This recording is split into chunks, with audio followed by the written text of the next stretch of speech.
Can Christians in good conscience vote for Donald Trump? Is there something immoral or unbiblical about choosing him as the best possible candidate in the upcoming election?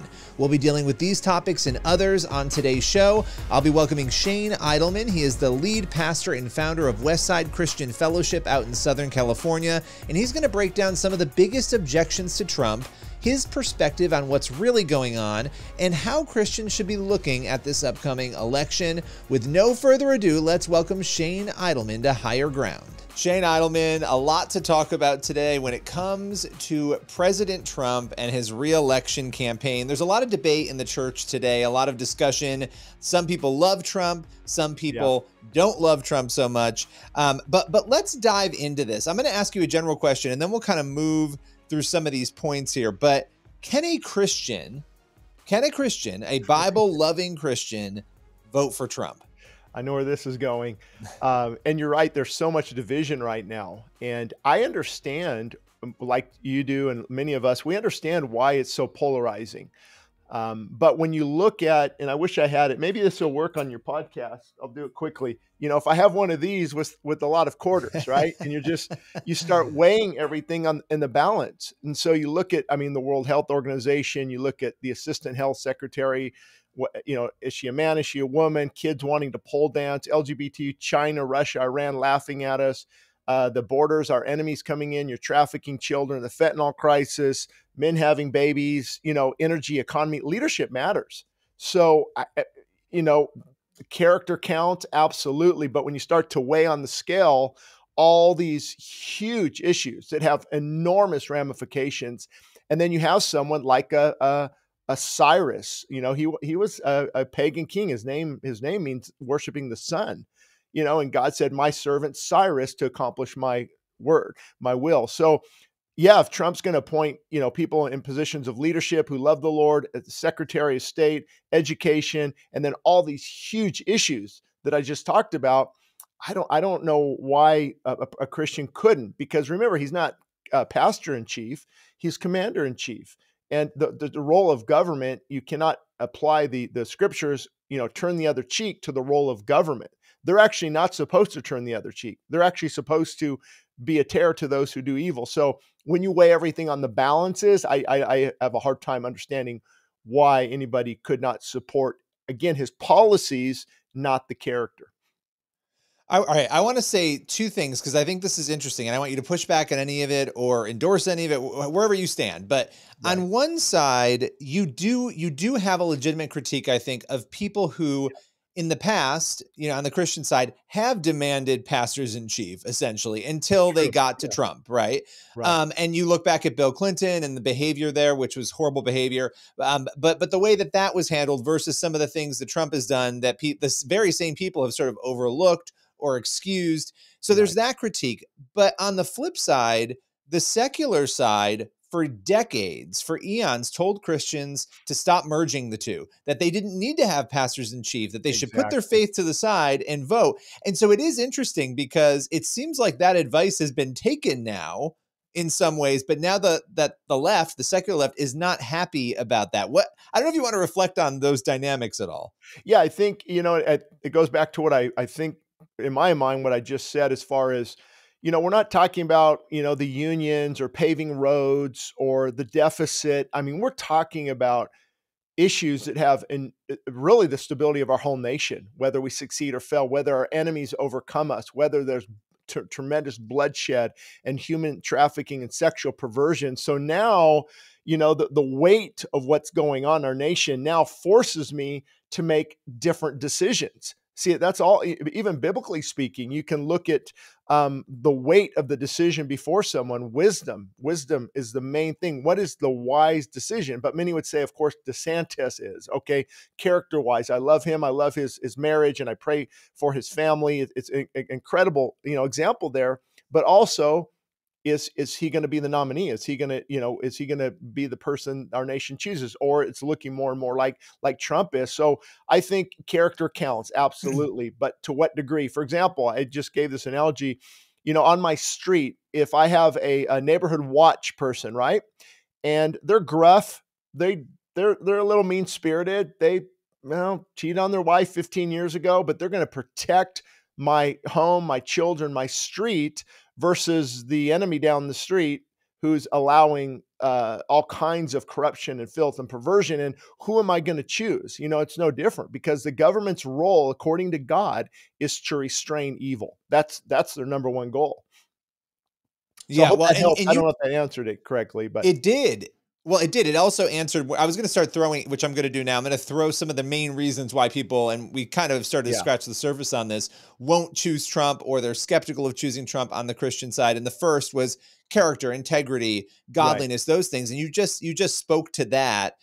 So I guess we'll kind of move on to the next one. The next one is that, people will say, well, look, Trump is being treated as an idol. He's being treated as a savior. And by the way, I would remind people that Obama was treated very much the same way, if you'll recall. So Without a what do you say shadow to of a those who doubt. bring that up? Well, obviously that is true in a small fraction of people. I don't know any personally Bible believing, Christ exalting, uh, God honoring Christians that are looking to him. Oh, this is our savior. This is the answer. Actually, more hell was going to break loose, probably. I mean, no matter who's elected, our nation, the Titanic has been struck. How do we handle the damage? Really, is where we go from here.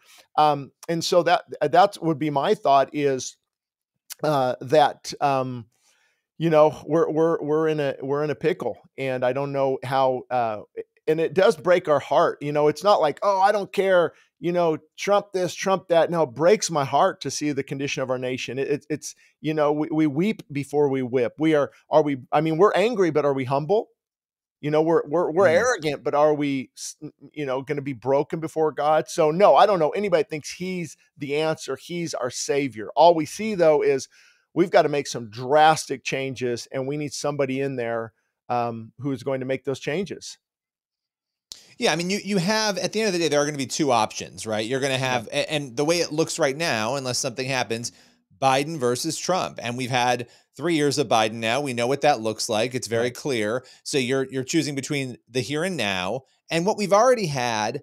When people were they're looking at their wallets right now, they're thinking, I was doing better financially. I was, Unbelievable. I mean, there's so many things we could go through. You weren't having these crazy issues. There were no wars that started. Right. I'm not endorsing Trump here. I'm just saying these Right. are realities that people are looking at. He didn't preside over the start of one war. I think he's the only president, in fact, in recent memory, where that is the case. And Right. so, but people will say, well, look, Trump's not really a Christian. He's not really pro-life, right? He's pretending. That comes up a lot, that he's sort of pretending or putting on this show. And Right. what do you make of that critique of him? I can bring out my scale again, right? It's like all these valid points, but when we tilt the scale back to everything else, and again, yeah, let's say he's pro-life, kind of vague, but remember, he has appointed conservative justices. Can you imagine? Can you just imagine where America would be right now if we didn't have that? I mean, the decisions that have been made, I think we'd be looking at a much different America if we had liberal judges banning guns, allowing transgender surgery. I mean, it would be horrific. And so, yeah, I think these politicians are kind of vague, and the abortion issue, Roe v. Wade being overturned, and I think he has to be careful with his words. I don't agree with it. There's a lot of things I could pick apart, but again, if you look at the huge matters, we have a president who has put in office as the assistant to the health department, a transgender. And we're okay with kids twerking and pole dancing and drag queen story hour. I mean, we should be weeping. Churches should be full of prayer meetings as we seek the heart of God. God help us. And so I think we have to look at who's going to come in and be that Cyrus or that sledgehammer, and hopefully start to appoint people. I'm not concerned. I'm more concerned about the nation's direction than his character. Also, he's going to appoint major appointees in key offices throughout the United States that have huge ramifications. So I think that's what we have to look at. We have to get rid of why people don't like this guy and look at what's going to be the result, what's going to be the fruit of that type of But we could see war. We're saying there was no war under him, but China could be right on. By the time someone gets in office, Taiwan could be under their under their control. We see that, Iran's not going to give up, Hezbollah is not going to give up, and what's going on in Israel? Do we have Israel's support? I think that's going to wane more and more and more with a Biden, where with the Trump, it's going to be more supportive. So there's so many different ramifications going on here. Yeah. Well, and you have to think, I mean, you have to be an insane person to want to be president. I don't care who you are, No, any of these absolutely. people, because I mean, who wants to inherit this chaos at this time? And yet there are numerous people who want it on the Republican side and even on the Democratic side. Yeah. You obviously got Biden and others who would want that position. So that is interesting, but I have to mention COVID here because COVID, even saying the word, I think some of us shudder because of what's gone on the last 3 to 4 years.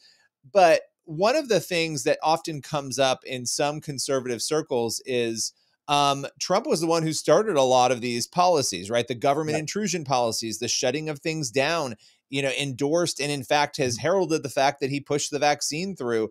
So that will often come up as, and now, by the way, I notice a lot of people on the left who love all of those things. They don't talk about that at all. They act like he wasn't the one who started those things. But is that a mark enough against him for a conservative or a Christian to go out and vote for him? Yeah, this one's kind of easier for me. I'll just call it gauge 22, right? Because YouTube's already put me in YouTube jail for certain words here.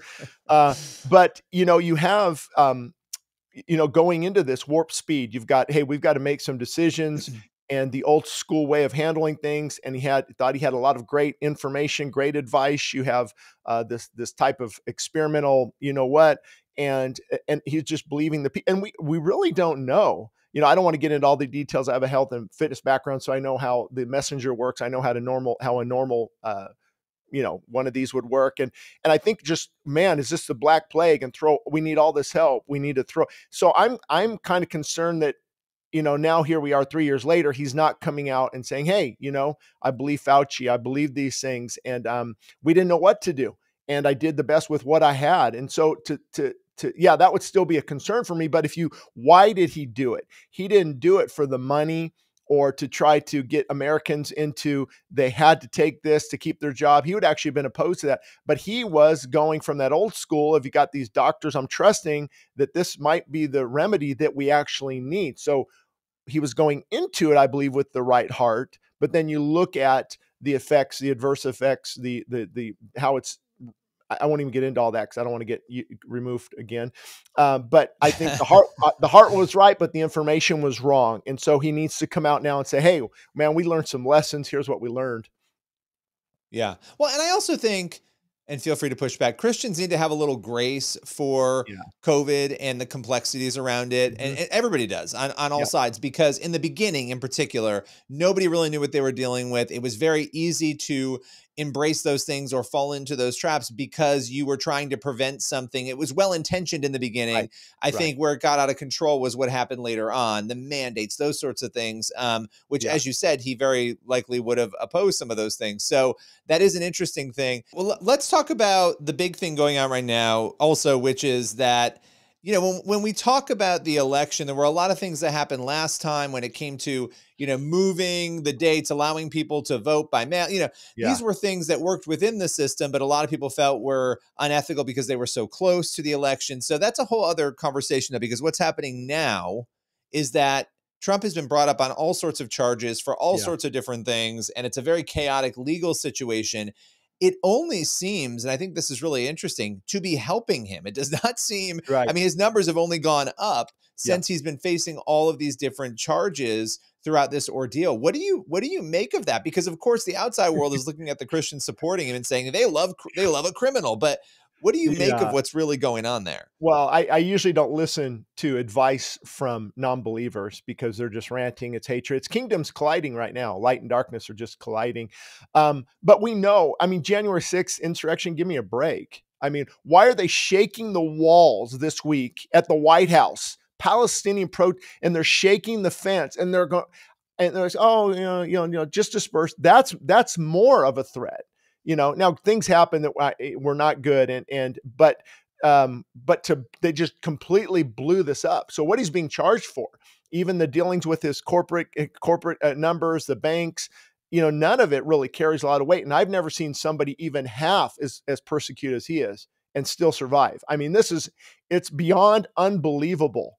It's almost like, I hate to say this, but God's doing something, because there's no way in the world this guy would even be where he's at with one fraction of what's been coming at him. So I'm very curious, just like you are.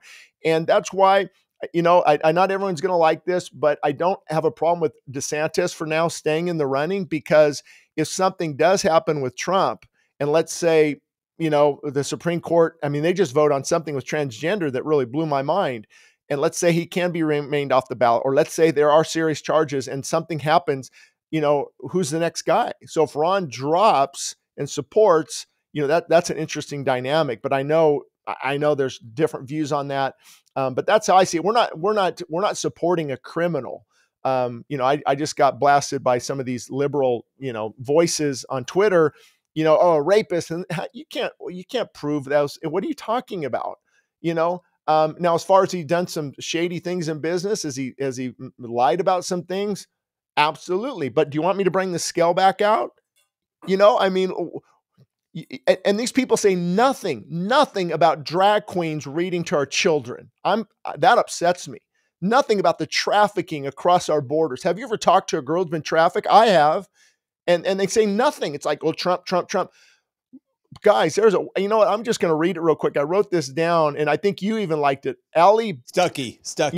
Yeah. She said, it's okay that people don't like Trump. I have my gripes too, but some have righteous anger for the great evil that is unfolding before our eyes under this Biden administration. If Trump is our mirror, so is Biden. And that, I'm afraid, is a far more sobering thought. Mic drop. I mean, that's the reality we're in. We do not have Jesus Christ running for office. We don't even have someone close. Even though I love DeSantis's character, his family. I mean, I like the guy a lot, but let me say this too before I forget. DeSantis, it's going to take a good term, a 4-year term it's like somebody never driving NASCAR versus Trump driving NASCAR and winning. I mean, he knows he can just get in there. He knows the games. He knows what's going on. He can just clean house and bring a lot of these policies.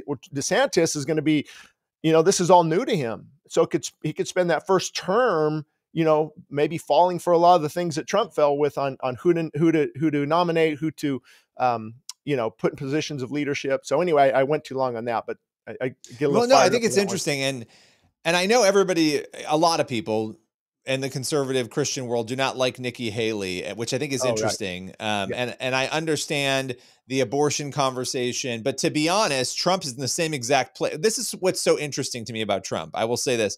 Trump and Nikki Haley mirror each other on abortion right now. In fact, she's maybe more conservative on abortion than he is, but yet she has taken the heat for abortion, which I find really, really, and what I mean by that is you have Trump almost blaming pro-lifers for losses in the election. I mean, in the midterms, right? It was a pretty shocking commentary from him.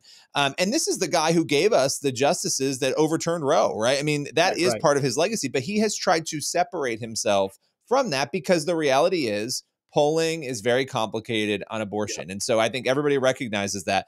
Haley has said, and I think this is interesting, essentially, I don't want to misrepresent her, but that, we had a federalized issue. It's no longer federalized. I don't think we need to jump into federalizing the issue again. That's actually, now we can have a broader conversation about pro-life values. It's an interesting perspective for conservatives to weigh. Yeah.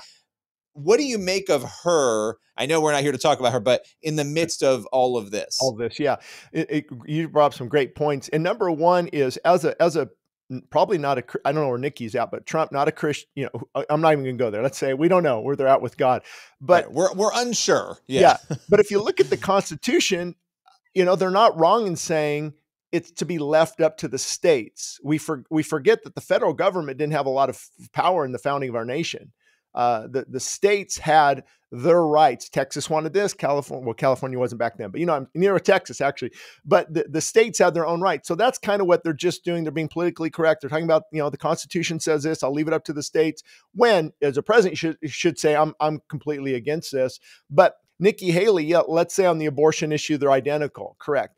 But if you look at all the other things, the donor money, where it's coming from, her views on this other things, her statements on these debates. If you look at all that, there's a they're at polar opposites of it. And I would have some concerns. I think she did good. Was she with the UN, right? Was she our UN representative? Yeah, I believe yeah. so.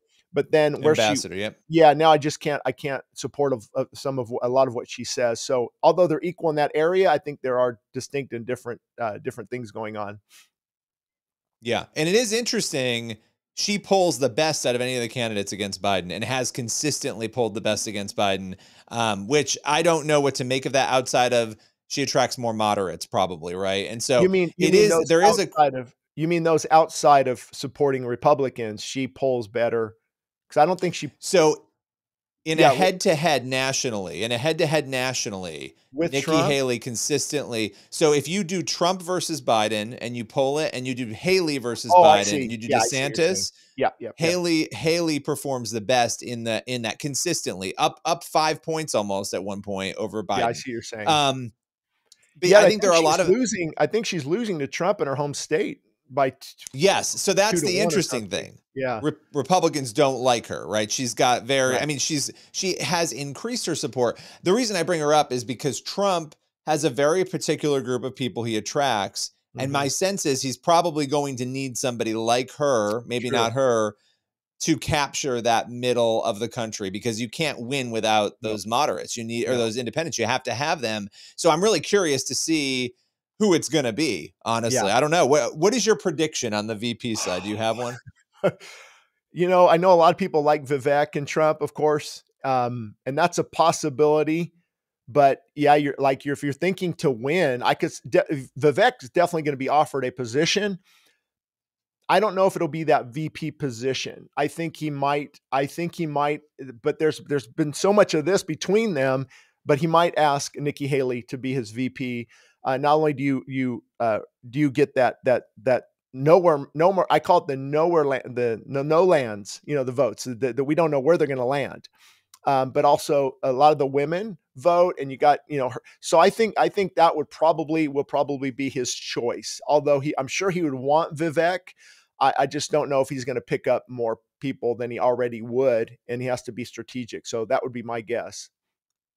Yeah, the smartest choice, in my view, is Nikki Haley, because she captures people he doesn't have. DeSantis is basically a carbon copy of him.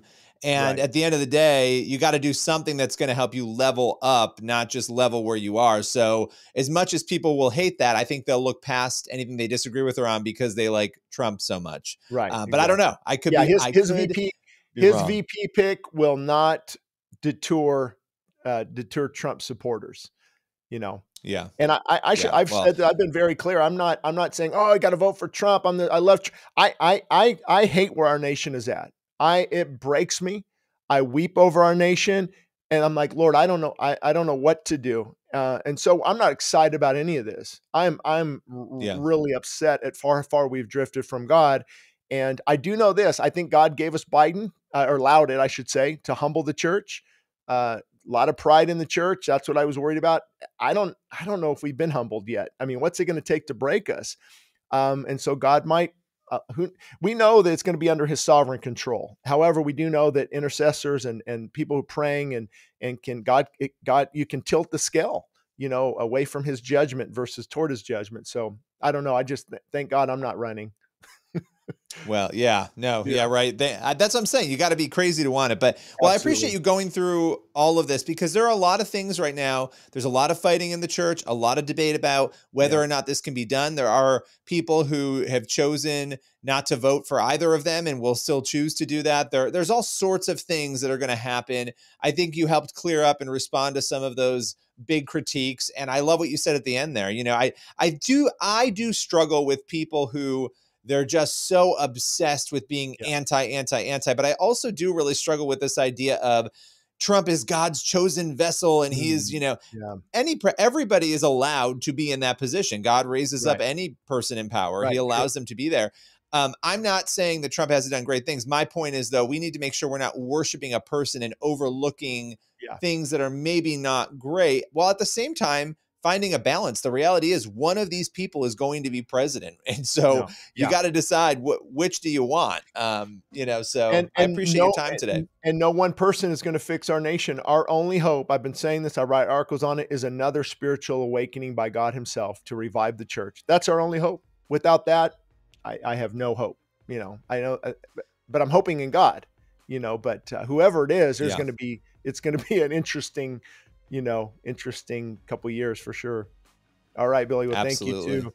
That's all for today's Higher Ground. Appreciate you joining me, and make sure you tune in next week for another episode of the show. In the meantime, head over to billyhallowell.com and make sure you fill out the contact form. I read every submission that comes through. Would love to know what you think about this show, about this episode, and really all the other episodes. What do you want to hear more of? What do you want to hear less of? And when it comes to Trump, did you think Shane was on base, off base? Did you think I was right or wrong? Let me know. Would love to hear from you. Again, it's billyhallowell.com. And make sure you head on over to the Washington Times and Higher Ground for more news and views. We will see you next week with more of Higher Ground with Billy Hallowell.